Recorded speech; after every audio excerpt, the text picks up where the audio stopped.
شروع اللہ کا نام لے کر جو بڑا مہربان نہایت رحم والا ہے۔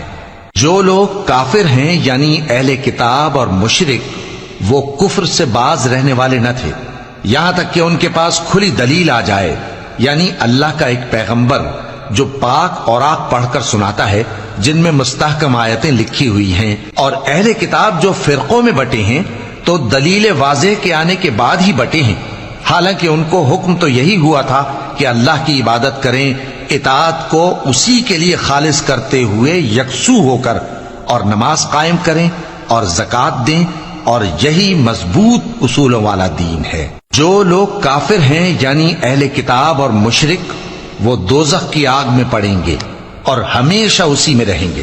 یہ لوگ سب مخلوق سے زیادہ برے ہیں۔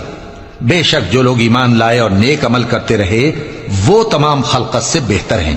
ان کا صلہ ان کے پروردگار کے ہاں ہمیشہ رہنے کے باغ ہیں جن کے نیچے نہریں بہ رہی ہیں، ہمیشہ ہمیشہ ان میں رہیں گے۔ اللہ ان سے خوش اور وہ اس سے خوش۔